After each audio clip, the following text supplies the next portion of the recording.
Okay, we've been getting a lot of hubbub about what's going on in the market, what is happening, the media is saying one thing and George, you're saying another thing.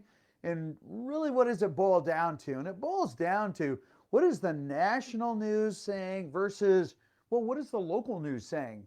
And we're going to go over that along with some of the mortgage trends, give you guys kind of a piggyback from last week. And we're going to go ahead and take a look at the market stats for today. So with that, make sure you subscribe because today is super important as we talk about national versus local and which one is more relevant. Some of you are going, yeah, George, we already know this answer. But there's a few folks out there that are saying, dude, really? And this way we can go ahead, we'll cover all of those bases, and we'll bring her down to our little micro market. Anyway, so hit the bell. Make sure that you share this. Hey, listen, if you just happen to be glancing through this, you see the information. It's free. I don't ask you for anything. Ask your questions. We will answer them within 30 minutes, except for on Sundays. And this way it allows you guys to get good information. Share it. Share it with your friends. If you know of somebody who's buying or selling, hey, look, share the information. How could this possibly hurt? Because information is power. All right, so with that, national news versus local news. Okay, national news, they were saying it's all the rage. Woohoo, all the rage. So the rage is that the national market, the median home price is like $335,000. Excellent. Ours is 750 depending on which area, almost 925,000-ish on the east side. Seattle's closer to like low eights.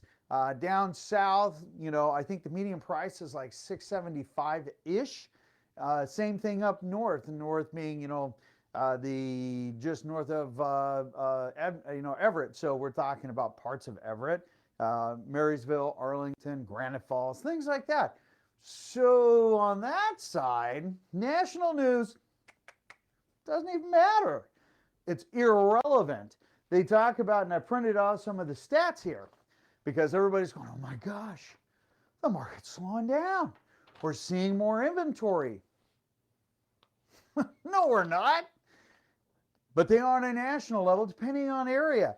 So I printed off some of today's stats. Now, the one consistency, June housing starts, meaning new construction, new homes coming on the market, new home construction is up. All right, so June housing starts are up despite our inventory levels being down.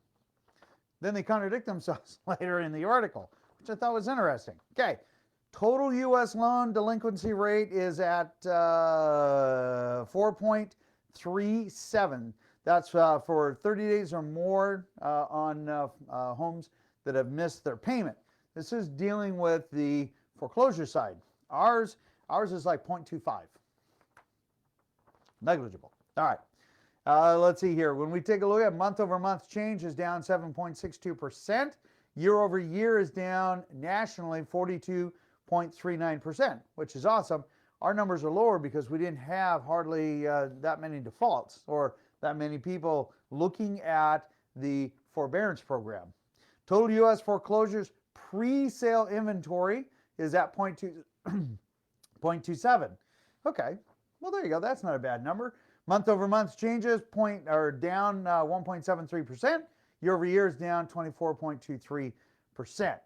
Top 5 states by 90-plus day delinquency percentage. Mississippi. So if you guys are looking for all those people that are waiting, all those people that are waiting for a really good deal, okay, pay attention. Here you go. 5 places for you to go look for a really good deal. Mississippi, Louisiana, Hawaii. There we go. Let's go to Hawaii. Nevada, which I'm kind of surprised. And then, of course, Maryland. Okay. The takeaway. The national delinquency rate, is at its lowest levels since the pre-pandemic hit, which is true. even below the Great Recession average. Same here. All right, here's where we kind of separate. While there have been improvement, however, there are still 1.5 million homeowners 90 or more days past due. It's actually down to a million. Mortgages who are not in foreclosure, nearly 4 times pandemic levels.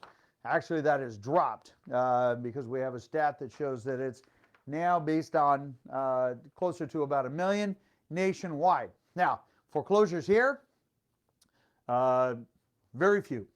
We are, in fact, I think, the second lowest state in the union of the fewest number of foreclosures. Rarely are we seeing foreclosures. Rarely do we see them on the east side. Why?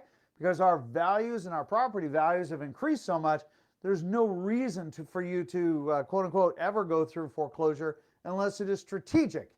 And there's not many really good strategic reasons anymore. So we'll have to see. Anyway, so let's talk about inventory. So I'm going to do this a little bit backwards. They are saying that inventory is on a rise. Well, I will let you know that based on 2018, our inventory is 58% less than it was in 2018. 2019, we're 65%, well, it's just shy of that, 65% less inventory in 2019. That's pretty amazing, don't you think? All right, today we're at 25.7. Now, you might remember, and you got to remember this, because the media is designed to sensationalize and sell their stuff, sell their product. So they got to make it sound exciting. Remember, we said this number will continue to drop because earlier this year, we were at like 42%. And I said, as we hit May, June, July, August, we start to hit that balanced market to where when we look at year over year, we're actually looking at a really hot market compared to a really hot market. Not a really hot market compared to a cool or a warm market, which is different, okay? I guarantee you if you've jumped in to, a nice lake during a hot summer, that feels very cool and refreshing. It doesn't feel cold. You go out to the coast, jump into the sound, no matter what, it's cold. So that is the difference. When we take a look at what we're doing inventory-wise, our inventory is still horrifically low. Our inventory is not on the rise, as you can see. We have had, this is new on market, where we're up 15.3% year over year, but still down 8.4% as far as new homes coming on market month over month. Same thing with homes on market. We're up 21% month over month, but pended and sales are both down month over month. And people have been saying, George, what the heck is going on? Normally these numbers are higher. Each month they've been getting higher. Okay, well, there's two things. One, people were let loose. They're enjoying life, except for in those crazy areas where, like Washington, D.C., that's not so much fun. But here, we have beautiful weather. Our parks are open. We're doing things. I guess DNR is now closed down. But people are out and enjoying life. Sure, it is the first time in over a year and a half. Everybody wants to be able to enjoy life again. And that's what is happening. Plus, we've got kids that got out of school. Normal summer slowdown. Okay, is it a big deal? No, it's not. It's normal. And I'm going to show you here in a minute. Okay, when we take a look at year over year, we're up 16.1% on pended sales, and we're still up 25% year over year. And last year, again, was a crazy successful year. And we're 25% above that again. So we're doing really good. Our inventory is still low. New on market starting to bump up. Notice these two numbers match. So the buyer demand is still there. Even if we have more homes coming on market, we're absorbing those homes very, very fast. Because when we come down here, we had 1,680, almost made a mistake there, 1,680 homes came on market the last 7 days. Okay? Well, 2,056 went off market. Well, it doesn't take a rocket science to see that that number's bigger. Well, we had 1,721 that actually sold, meaning we had a change of ownership. We are still drawing down that inventory. Now, For those that are new, I'm going to show you a difference. So I'm going to stand over here. Now, some people say, hey, George, when you stood over on that side, you were out of the camera. That's the point. So you can see the chart, although Marie will paste this. All right, so hang on a second. So here we go.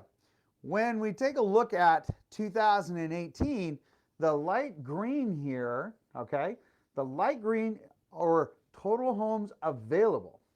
The dark green, okay, those are homes that sold. And this is a normal trend. That is normal. We have seen that my 27 plus years of practicing real estate. That is normal, right? We can see that summer months, our inventory increases. We have the normal increase in sales and it falls off. And it just continues this cycle. Now, last year, that is where we hit a major change. And as you can see, our inventory boom, dropped way down, but yet our sales started exceeding total homes available. So if it wasn't for the new coming on market, we would have no inventory. It's pretty crazy. Now, nationwide, they've been experiencing a lot of these very similar trends. But in some of those areas, okay, well, they're not as demanded. They're not one of the top 5 markets throughout the United States. Seattle happens to be, or the Puget Sound area is in that best of 5 economies, markets across the United States. Okay, well, we've been that way for a long, long time. Even in 2008, when we were circling with the Tidy Bowl man, we didn't hit nearly as much of a market drop as other areas. And in fact, it's interesting, there were 67,725-ish homes that were bought by what we call industrial purposes. So REITs, hedge funds, investment companies, things like that, gobbling up real estate right now, just in the last 30 days. That's a big number, okay? Understand that if our market was so bad, now that's not in our market, thankfully, but across the United States, understand that that is a big deal because they are seeing the value and they're starting to see some of these sellers that may need a little bit of assistance, and they are jumping on it knowing that our inventory, our market is still good for another 12 months, another not quite 16 months, because we're going to start to balance out. This number will balance, okay, so that it'll get down to single digit. It doesn't mean our market's going down. It's just that our inventory is now balanced over the prior year. Okay, that's fine. We're doing amazing. In my 27 years of practice, last year and this year, probably the most record-setting, trend-setting markets I have ever experienced. And it is awesome to watch. It is awesome to be a part of it. And I'll just tell you, as it continues, we will continue a nice, steady path. We may not see double-digit growth in 2023 and 2024. We'll probably only see single-digit. 2023, we'll probably see 6 to 8%. 2024, probably 4 to 5, maybe 6% appreciation. Boop, then we're going to start bumping up again. But our market isn't going to go down. It's just going to slow down. We'll start to get a more balanced inventory, which most people actually prefer, because if you're a seller and you're looking at buying, that will make it easier for you as far as making that transition. I can't tell you how many stories and how many sellers we meet each and every week that are saying, God, George, I really want to sell my house. Oh, I have no place to go. Okay, there's the problem. So we need more inventory to make that happen.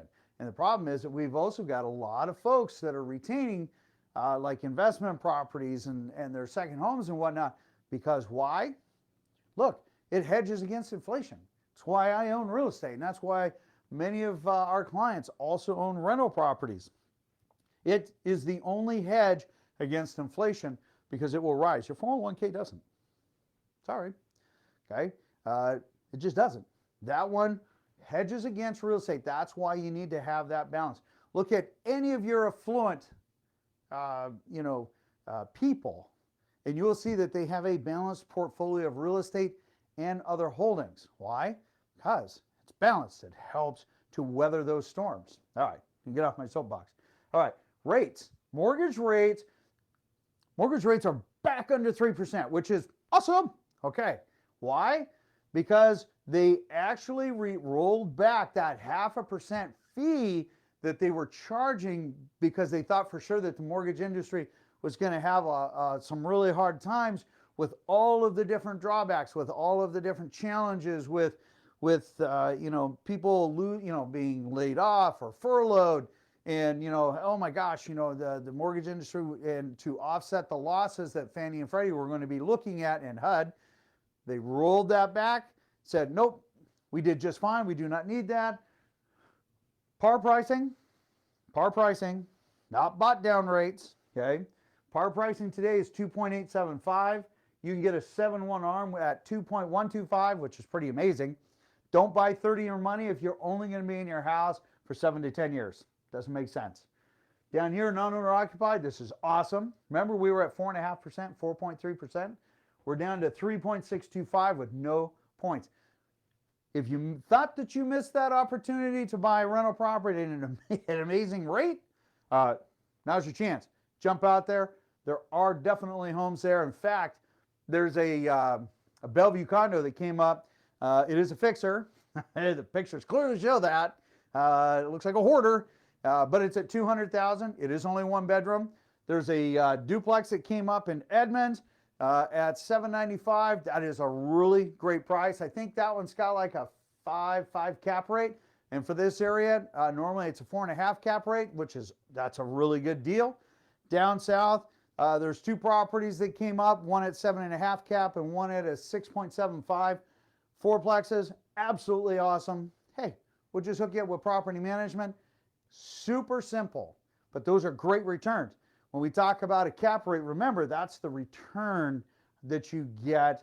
That's like, it's not an actual internal rate of return. It's like driving on the freeway, driving down, you look over and you say, hey, that's a good looking place. Okay, that's what a cap rate is. And that's just a snapshot of kind of what it looks like. Okay, that's a good rate, especially for those areas. You want to know more? Just ping us, we'll let you know. In the meantime, hey guys, we're killing it still. Absolutely killing it. Everybody's mindset is not on real estate, but we still have a lot of people's mindset on real estate. It is going to re-engage again. Hey, we will continue marching forward. Our safety margin is still 12, 13, 14, 15 months. And then we're just going to start to taper off a little bit. Not go down, taper off. If you have any questions, let me know. One person did ask. What do we expect interest rates to do? Okay, remember interest rates go up and down every single day. All right. Between now and a year from now, we're not expecting a big monumental shift. We'll probably see rates start to adjust and going up to about 3.5%. Might even see it by the end of this year. The however is, it goes up and down, right? All the time. It will start, though, heading more in an upward trend. And I'm anticipating 3.5%, by this time next year, maybe by the end of the year. It just all depends. Anyway, have a great day. Enjoy this beautiful, gosh darn Saturday weather. I'm going to. In the meantime, I'll see you guys in the next video. Stay safe. Have a fun time. Take care.